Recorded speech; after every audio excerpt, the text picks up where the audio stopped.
we come to the part of this lecture which deals with how much to trust data which are generated through observation.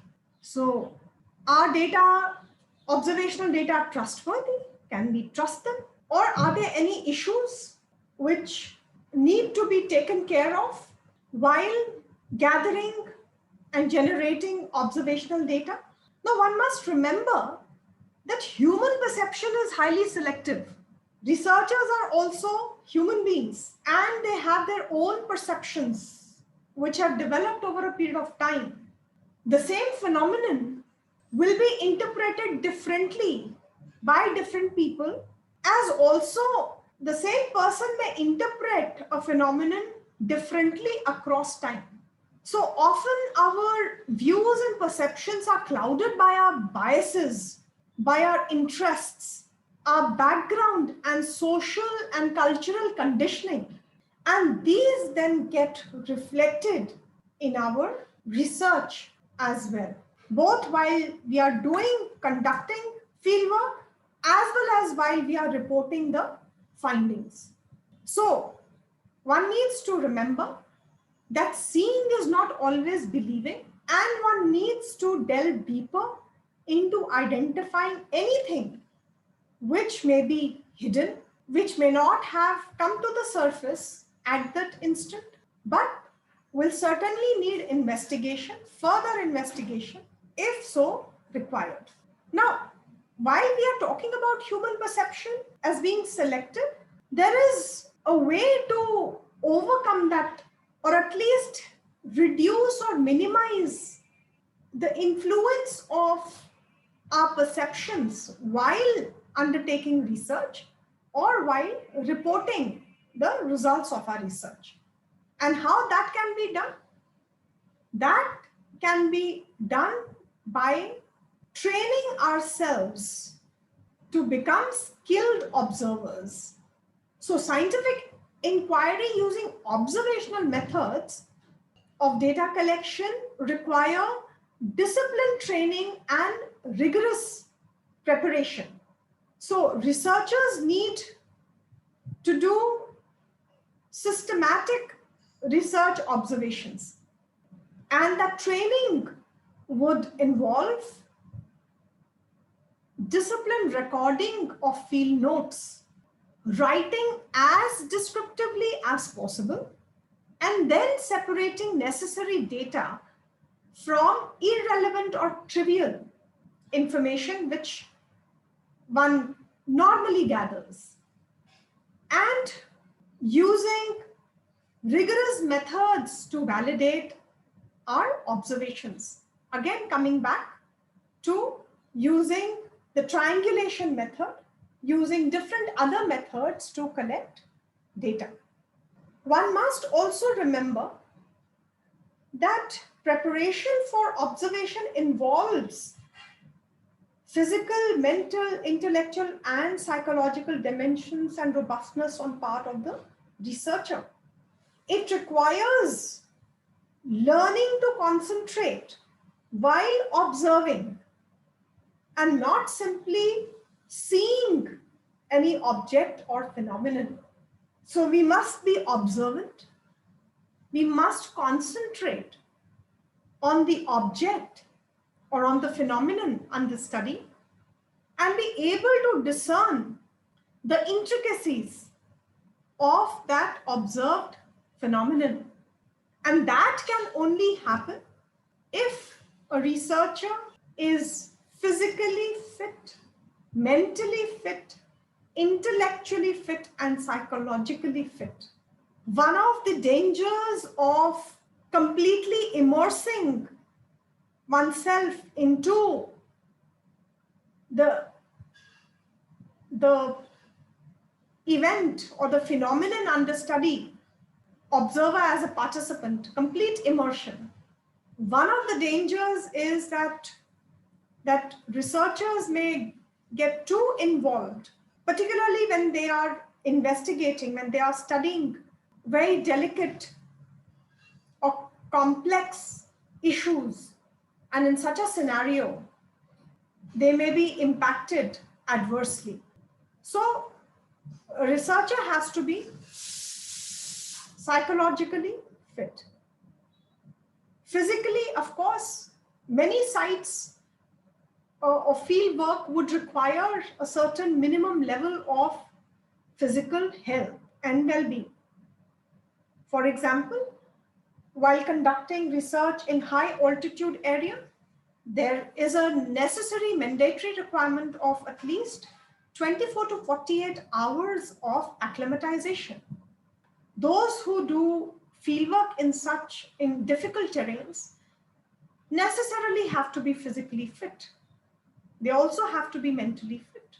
For the field does not provide the comforts of a home. If a researcher was desiring the comforts of a home, such a researcher is better off not doing field work. So, preparation for observation, therefore, would require robustness on the part of the researcher. Another way of trusting observational data are through thick description. I have just now mentioned rigorous training in writing descriptively, because that is the purpose that is solved through observational data. You describe in great details the setting, the people, the activities, the factual and accurate information, as well as meanings of observed phenomenon from the perspective of those observed and not from your own perspective. That training has to be there. Now, when one is undertaking this kind of a thick description, it will enable the readers to understand and perceive the phenomenon and the situation as it is.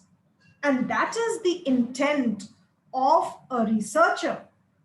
The results and findings, when they're prepared in the form of a report or a paper, must be so lucid. The description should be so lucid, it should be so rich in content that the reader is able to perceive and understand the situation of which the reader has not been even a part of. And that is the true strength of a trained field worker. To be able to move your reader to a setting of which the researcher was a part of, but not the reader. So a seasoned field worker has a keen sense of observing as well as listening. Researcher is a learner and not an expert in the field.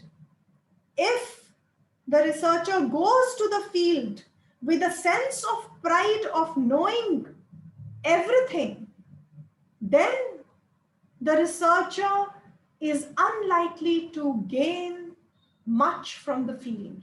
And in that sense, the researcher has to be humble, has to unlearn and be willing to relearn. So willingness of unlearning and willingness to relearn from the field, that will all come through to a field worker who is determined to use the field as his or her learning ground.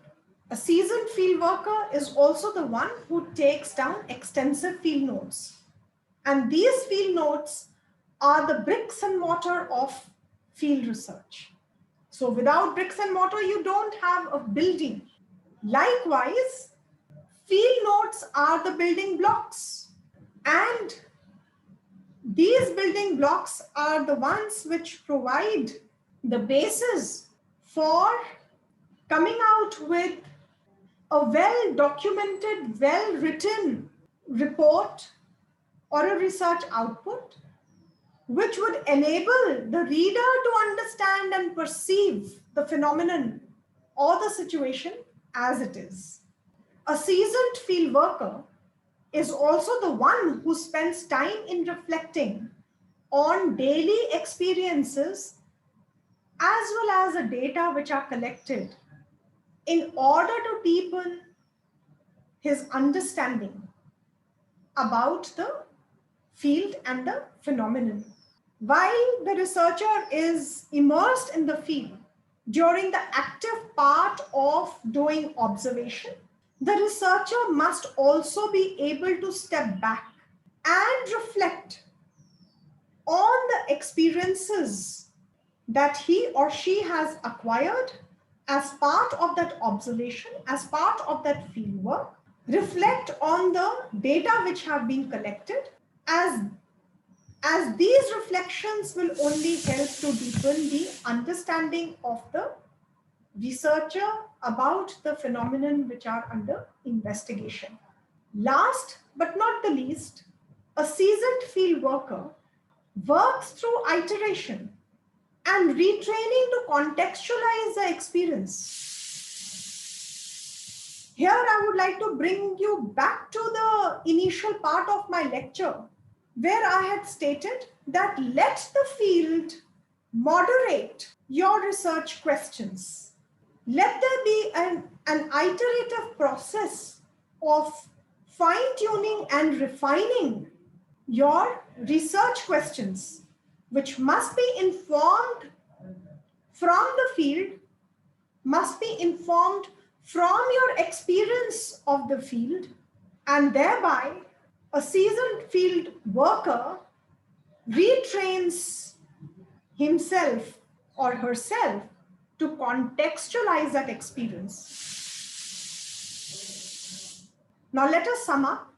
There are multiple realities when we are dealing with the field, with the social and the human and physical environment. There are multiple realities. There could also be competing accounts of the same phenomenon. Please remember and recall that I had told you that one of the pitfalls or the gaps of fieldwork is that human perception may not be consistent. What we may perceive at one time may not be the same at another time. So, in the field, one would be dealing with these competing accounts of the same phenomenon. So, one needs to accept multiple realities rather than going with a fixed notion of reality. These competing accounts must therefore be used as a resource with an emphasis on some which are more useful, but at the same time, the researcher must not determine which of these accounts is more accurate. The second is that truth is relative, both in time and context, and which is why multiple methods to generate data are suggested, and they add certain additional questions which help to ascertain truthfulness in some degree, or at least these questions, the cross-checking questions, will be able to help elicit contradictory remarks or help challenge the ideas. The third, which is now an emerging area of interest, both interest among social scientists, is the use of communication technology, as it has altered the traditional approach of dependence of fieldwork on geography or place specificity of communities. Virtual space in that sense provides neutrality of geographic space or place, And researchers often venture into virtual space for studying a distinct category of community, the online community, whose identities could be very fluid. They may exist at one point, but may not exist at another. Unlike the communities whom one is interacting with in the physical and the social space, in a geographic space. With this, I conclude my lecture here. Thank you very much for your patient hearing. I hope that this lecture has been useful for all of you.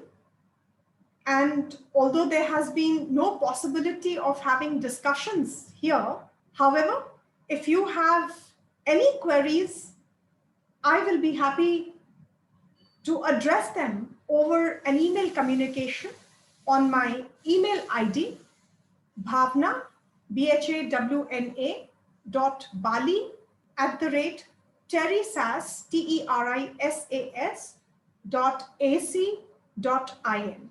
Thank you very much.